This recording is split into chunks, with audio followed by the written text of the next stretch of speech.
I think that we are aligned on pretty well everything, with the possible exception of one point. And Bernardo, correct me if I'm wrong. I think you would say that the ultimate nature of reality, let's name it now, consciousness. Both Bernardo and I agreed about that. I think you would say, correct me if I'm wrong, Bernardo, that consciousness is not inherently self-aware. And I would suggest that it is. That's the only discrepancy I've ever been able to find between Bernardo's approach and mine. Yes, we had a discussion about this, accompanied by a good wine once. Yes, yes. It's probably impossible to resolve this because we clearly are self-aware. So it's probably not something that the audience of this course might be expecting, you know, some experiment to resolve it. It's no experiment is going to resolve it. I think ultimately Rupert is a lot more driven by a form of wisdom, introspective wisdom, than I am. I come at this from a more conceptual perspective, and from a conceptual perspective, I am inclined indeed to think of self-awareness or metacognition as an evolved capacity of consciousness. Of course, it has always been one of the potentials of consciousness, but I think of it as something that has evolved through life and not something that was already manifest in the very beginning. And I clearly sense from you that you intuit, you sense, you feel that it is primordial. It's been there all along. Yes, yes. But I would almost say this is such an ancillary difference compared to everything else. Yes, I don't think there are any valuable implications to our different view. That there are implications to the view, that there are profound implications in terms of our lives as individuals and as a society to the view that we share. But this small difference, I don't think it has profound implications. In other words, the implications of each of our views are the same, irrespective of this small discrepancy. So it's a philosophical point, but not really, it doesn't have experiential implications. What seems like what you were presenting, both of you, is quite a small difference, is quite a big difference in the sense of like, okay, if I conceive of mind as mind at large as metacognitive, I might relate to what that is very differently from if it's kind of maybe an entity that's struggling as much as I am to figure out what's going on, or maybe more so. Certainly in the past, Bernardo, you've or maybe it's a hypothesis you brought forward, is that there's a sense in which maybe mind at large is trying to discover something about itself, and a way of achieving that is dissociation, of then being able to metacognize and look at itself. And again, just trying to draw out, you're both so lovely and agreeable with each other. We're just trying to draw out, get the ratings up. A distinction. Yeah. And then Rupert, in the context of, so I wonder if Dave, you want to, you might want to also unmute and read your question from the chat, but just as an introduction, if the universe already knows that about itself, doesn't seem to be an explicit or obvious. Can I respond to that before, yeah. Because we've touched on this point a couple of times now, and I'd perhaps like to explain how the thinking behind my suggestion that consciousness is self-aware, and possibly make a bridge between my point of view and Bernardo's.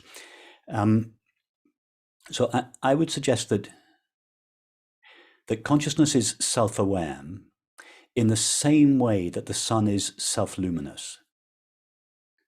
The sun, it's not possible for the sun not to illuminate itself because it's nature, because it is light. Light could not illuminate itself because it is made of light. So the same thing with consciousness. The nature of consciousness is knowing or awareness. And therefore, consciousness could not know itself because knowing is its nature. However, it doesn't know itself.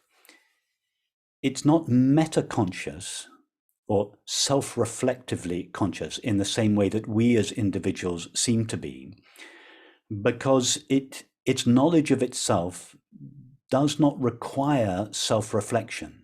It is its nature. The sun doesn't need to reflect the rays of its light off the moon in order to illuminate itself. It illuminates itself because its nature is light. It illuminates itself simply by being itself. In other words, consciousness doesn't reflect on itself in order to know itself, whereas we as human beings have to reflect on ourselves in order to know ourselves. So what's this connection? When I say we as human beings have to reflect on ourselves in order to know ourselves, of course, it is only the consciousness in us, which is the universal consciousness, that knows itself. And if universal consciousness is self-conscious, why do we as human beings seem to have to reflect on ourselves in order to know ourselves, given that it is consciousness in us that knows itself? And I would suggest that it was for this reason. So the risk of mixing my metaphors, and many of you will be familiar with my John Smith and King Lear analogy. So John Smith represents infinite consciousness. So imagine that the actor, John Smith, he just naturally knows that he is John Smith. He doesn't have to reflect on himself in order to know he's John Smith. Allow me to stretch the analogy. Imagine that John Smith simply knows himself by being himself, that he requires no self-reflection. However, when John Smith plays the part of King Lear, he forgets that he is John Smith. He allows himself to become mixed up with or identified with King Lear's thoughts and feelings, and he seems then to cease being John Smith. He seems to become King Lear. Now, although the only person in King Lear is indeed John Smith, just as the only consciousness in each of our finite minds is universal consciousness, nevertheless, King Lear doesn't know that. King Lear believes, I am King Lear, a temporary finite separate person, just like our finite minds don't on the whole know that their reality is infinite consciousness. So although the only person present in King Lear is John Smith, and John Smith knows himself just by being himself, in the form of King Lear, he overlooks that knowledge, and therefore as King Lear, he has to self-reflect on himself in order to arrive at the experience, I am John Smith. Now, I would suggest that exactly the same thing happens, that consciousness that is the nature of each of our finite minds is by nature self-aware.